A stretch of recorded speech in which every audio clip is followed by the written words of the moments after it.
Hello guys, welcome to my channel. First of all, I would like to say thanks to those who are watching this video. So let's start and हमारा जो topic है वो है class 10. So class 10 chapter 10 है circles and exercise 10.2 का question number last है 13. So at first we will read this question then we will solve. So question number 13 में देखते हैं क्या दे रखा है. क्वेश्चन को रीड करेंगे हम देन फिर सॉल्व करेंगे. So क्वेश्चन में दे रखा है prove that opposite sides of a quadrilateral circumscribing a circle subtend supplementary angles at the center of the circle.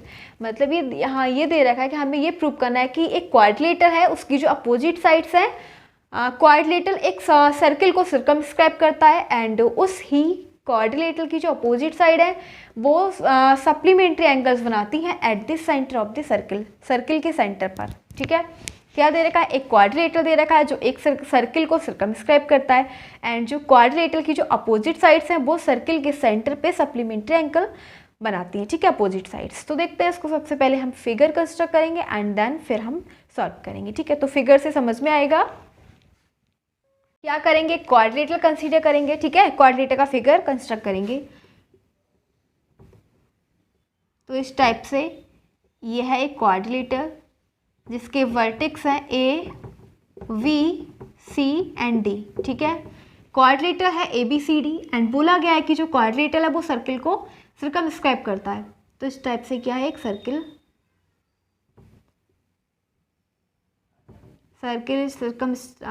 Is circumscribed by quadrilateral A B C D. ठीक है, यह है एक सर्कल का सेंटर क्या है, सर्कल का सेंटर है O. ठीक है, एंड सर्कल एंड क्वाड्रिलेटर के जो टचिंग पॉइंट है वो है P, Q, R and S. ठीक है, हमने एक क्वाड्रिलेटर कंसीडर किया AVCD जिसके वर्टेक्स हैं AVCD एंड क्वाड्रिलेटर सर्कल को सर्कमस्क्राइब कर रहा है एंड जो सर्कल एंड क्वाड्रिलेटर की जो टचिंग पॉइंट है वो है P, Q, R and S. Circle का सेंटर क्या है O. अब हम क्या करेंगे, ये जो है B और D, BD वर्टेक्स को एक दूसरे से मीट कर देंगे. ठीक है, BD वर्टेक्स को मीट कर देंगे, इसी प्रकार से AC वर्टेक्स को भी मीट कर देंगे. ठीक है, सर्कल के सेंटर से पास हो रहे हैं. AC वर्टेक्स को मीट कर दिए एक लाइन से. ठीक है, ऐसे ही हमने VD को मीट कर दिया. अब हम देखो इसके लिए लिखेंगे. अब एक हमसे बोला क्या है कि opposite sides of the quadrilateral, यानी कि अपोजिट साइड्स क्या हो गई, AD और CB. ठीक है, BC और AD क्या दोनों एक दूसरे की क्या है, अपोजिट साइड है. ठीक है, तो ये दोनों जो अपोजिट साइड है तो हाँ हमें ये प्रूव करना है कि जो अपोजिट साइड है ना सर्कल के सेंटर पे जो एंगल बना रही है उन दोनों का सम कितना हो जाएगा, यानी इसको x मान लेते हैं, इसको y मान लो. ठीक है, तो ये अपोजिट साइड सर्कल के सेंटर पे जो एंगल बना रही है ना, ये वाली साइड और ये वाली साइड, इन दोनों का सम क्या होगा, एंगल का सम कितना होगा, 180. ठीक है, ये हमें प्रूव करना है कि x प्लस वाई का सम क्या है, 180. और उसी प्रकार से ये वाली साइड और ये वाली दोनों अपोजिट हैं, तो इन दोनों की हेल्प से ये जो सर्कल के सेंटर पे जो एंगल बन रहे हैं z और इसको बोल दो a. ठीक है, तो a प्लस z इसका भी सम हमें क्या शो करना है, 180. ठीक है, ये बोला गया, हमसे समझ गए ना कि ये वाला एंगल a और ये वाला एंगल, ठीक है, दोनों का सम कितना है, 180 हमें शो करना है. तो इस टाइप से रफ कर देते हैं एंड इसके लिए लैंग्वेज लिखेंगे.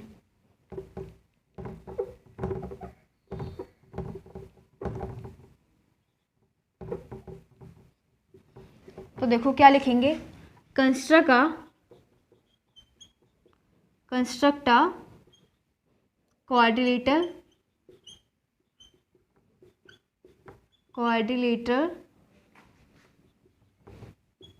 which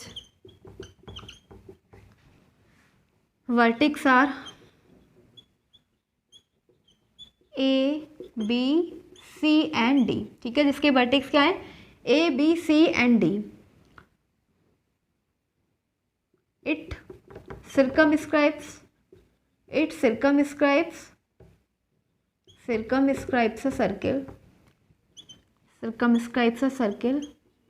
with center O. ठीक है, ये एक सर्कल को सर्कमस्क्राइब करता है जिसका सेंटर क्या है, O. And touching point of circle and quadrilateral are, इसके जो टचिंग पॉइंट है सर्कल एंड क्वाड्रिलेटर के P, Q, R and S. ठीक है, ये है join join A C and A C को हमने ज्वाइन करा and B D, join A C and B D, thus obtained a figure.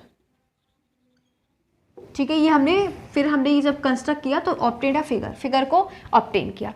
अब देखो नेक्स्ट हम क्या करेंगे, अब देखो इसमें एक काम और करो, एस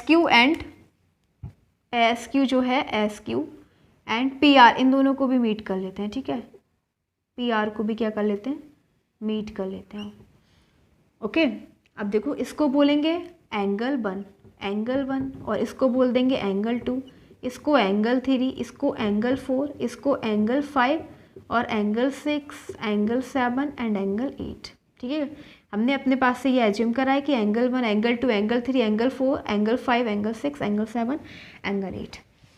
अब थोड़ा सा रफ कर देंगे, स्पेस लेंगे यहाँ पे और हम ट्राइंगल लेंगे। कौन कौन से ट्राइंगल ले रहे हैं, देखो 2 ट्राइंगल ले रहे हैं। ठीक है, दोनों को करना है कॉन्ग्रेंट। एक को ओ ए पी लेंगे, ठीक है, in triangle O A P, and हमने एक ओ ए पी ट्राइंगल लिया और लेंगे एक O A S and triangle O A S, दोनों ट्राइंगल हम ले रहे हैं। ठीक है, दोनों में देखते हैं क्या क्या चीज़ें सिमिलर हो रही हैं। सो देखो ये ओ ए एस ट्राइंगल और ओ ए पी ट्राइंगल, आप देख रहे हो कि इसकी जो ए ओ साइड है दोनों ट्राइंगल में कॉमन है, तो यहाँ पे लिखोगे ए ओ इज इक्वल टू ए ओ और रीजन हो जाएगा कॉमन साइड। क्या है, कॉमन साइड है ये। ठीक है, दोनों ट्राइंगल की कॉमन साइड है। इसी प्रकार से ये है सर्किल का एक्सटर्नल पॉइंट ए।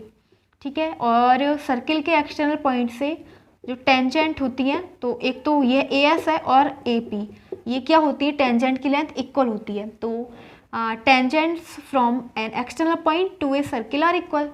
ठीक है, यानी कि जो 2 टेंजेंट दे रखी है सर्किल के, एक एस पॉइंट पर टेंजेंट है और एक है पी पॉइंट पर टेंजेंट, और सेम पॉइंट से एक्सटर्नल पॉइंट से, तो ये लिखेंगे ए एस या is equal to A P और इसका रीजन देंगे tangent from an external point to a circle are equal. ठीक है, ये दोनों क्या हो जाएंगी, इक्वल हो जाएंगी, क्योंकि ए एस और ए पी इक्वल हो जाएंगे, क्योंकि जो इसकी जो टेंजेंट है वो एक्सटर्नल पॉइंट से इक्वल होती है। और देखो अब हमने 2 चीज़ें इक्वल कर दी, अब थर्ड चीज़ देखते हैं वो क्या इक्वल हो जाएगी। ये सर्किल की ओ पी क्या है, सर्किल की रेडियस, और इसी प्रकार से ओ एस भी सर्किल की रेडियस है, तो रेडियस तो इक्वल हो जाएंगी, O P is equal to O S, और इसका रीजन क्या हो जाएगा, radius of the circle. So by ये क्या है, side by S rule triangle O A P congruent to triangle O A S, ये दोनों ट्राइंगल कॉन्ग्रेंट है। ठीक है, क्या है, दोनों ट्राइंगल कॉन्ग्रेंट है। ठीक है, अब ये दोनों ट्राइंगल तो इक्वल हो गए। जब 2 ट्राइंगल एक दूसरे के इक्वल हो जाते हैं तो उनके जो करस्पॉन्डिंग पार्ट होते हैं वो भी इक्वल हो जाते हैं। ठीक है, करस्पॉन्डिंग एंगल भी इक्वल हो जाएंगे। ठीक है, तो देखो इस वाले ट्राइंगल का एंगल ए ओ पी, तो which implies that angle A O P किसके इक्वल हो जाएगा, angle A O P equal हो जाएगा एंगल ए ओ एस के। ठीक है, by C P C T.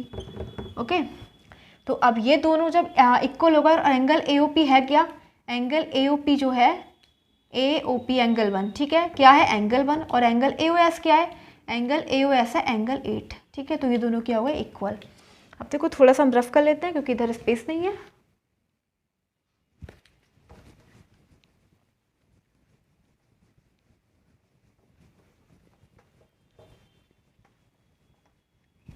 सो इधर देखते हैं, अब ये दोनों एंगल 1 एंगल 8 है। सिमिलरली तो इसी प्रकार क्या हो जाएगा, सभी एंगल से एक दूसरे के कॉन्ग्रेंट हो जाएंगे। ठीक है, अभी हमने क्या लिया था, ये वाले एंगल दोनों, ये वाले ट्राइंगल लिए थे। ठीक है, अगर हम ये वाले ट्राइंगल लेंगे तो ये भी एक दूसरे के कॉन्ग्रेंट हैं, तो इसी प्रकार से अब ये दोनों ट्राइंगल कॉन्ग्रेंट है, इसके जो एंगल्स हैं वो भी इक्वल हो जाएंगे। सिमिलरली एंगल 2 जो है वो किसके इक्वल है, एंगल 3 के। ठीक है, एंगल 2 एंगल 3 के, और एंगल 4 जो है वो एंगल 5 के। इसी प्रकार से एंगल 6 है वो एंगल 7 के इक्वल है। ठीक है, अब इसको हम बोल देंगे इक्वेशन फर्स्ट बोल देना, इसको सेकंड बोल दो, इसको थर्ड एंड इसको बोल दो फोर्थ।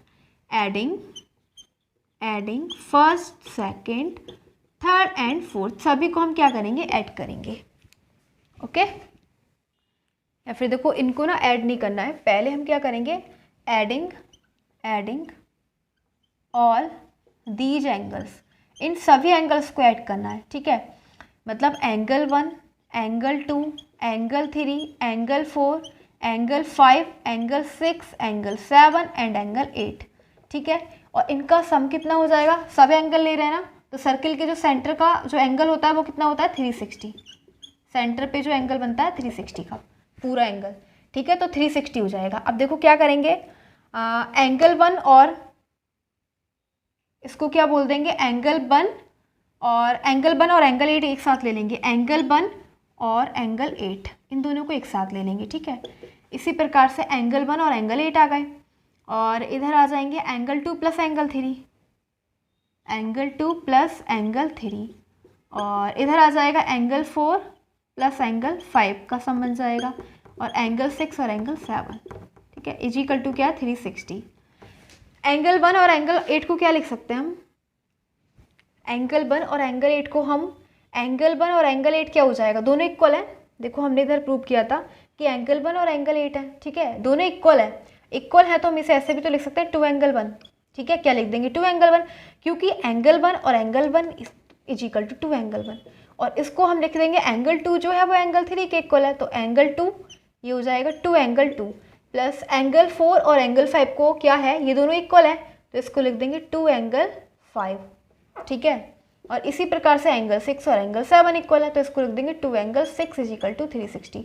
2 कॉमन ले लेंगे इधर से, ठीक है, क्या करेंगे 2 ले लेंगे कॉमन, तो क्या बचेगा हमारे पास angle 1 plus angle 2 plus angle 1 plus angle 2 और angle 5 plus angle 6 is equal to 2 जो हमने कॉमन लिया इधर जाके इसे कट कर देगा, 180 बचेगा, ठीक है। क्या हो गया 180। अब एंगल 1 और एंगल 2 को हम क्या लिख सकते हैं, एंगल 1 ये है पूरा एंगल और एंगल 2 ये है, तो ये पूरा एंगल 1 और एंगल 2, ठीक है, ये है ना एंगल 1 और एंगल 2। तो एंगल 1 को अब आप एंगल 2 के साथ जोड़ोगे तो क्या हो जाएगा, दोनों को जोड़ोगे तो ये पूरा एंगल बनेगा, मतलब एंगल AOB। तो इन दोनों को हम लिखेंगे एंगल AOB, ठीक है, प्लस एंगल 5 और एंगल 6 क्या है, एंगल 5 और एंगल 6 मतलब ये वाला एंगल और ये वाला एंगल, तो आप जब इन दोनों को जोड़ोगे ना, ऐड करोगे तो ये क्या हो जाएगा, पूरा एंगल COD बना। तो angle COD is equal to 180। और हमसे यही बोला गया था कि हमें ये प्रूव करना था कि जो क्वाड्रिलेटरल की जो अपोजिट साइड है, अपोजिट साइड मतलब AB और AB की जस्ट अपोजिट CD, ये दोनों साइड सर्किल के सेंटर पे जो एंगल बना रही है ना, दोनों का सम क्या है, सप्लीमेंट्री है, ठीक है। तो सप्लीमेंट्री ये तो प्रूव हो गया, हमने ये तो प्रूव कर दिया। फिर नेक्स्ट हमसे दूसरी साइड के बारे में पूछा गया है, दोनों साइड के बारे में पूछा गया है ना, तो अपोजिट साइड एक तो ये हो गई और फिर एक पेयर ये हो गई, ये वाली साइड और ये वाली साइड, तो यहाँ पे लिख देंगे सिमिलरली। इसी प्रकार क्या हो जाएगा, ये जो AOD एंगल AOD और ये एंगल VOC ये भी क्या करेंगी 180 का सप्लीमेंट्री एंगल बनाएंगे, ठीक है। और यहाँ पे लिखेंगे हैंस प्रूव्ड। तो इस प्रकार से हमारा ये वाला जो क्वेश्चन है वो कंप्लीट हो गया है, ठीक है। ये लास्ट क्वेश्चन, लास्ट में आपको क्या लिखना है, यहाँ पे लिखना है therefore opposite sides of a quadrilateral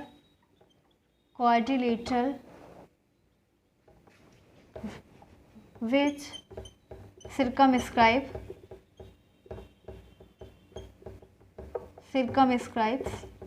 a circle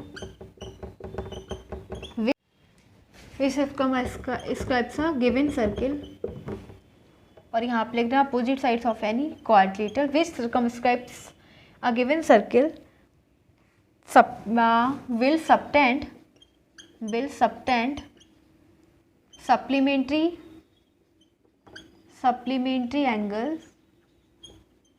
angles at the center of the circle,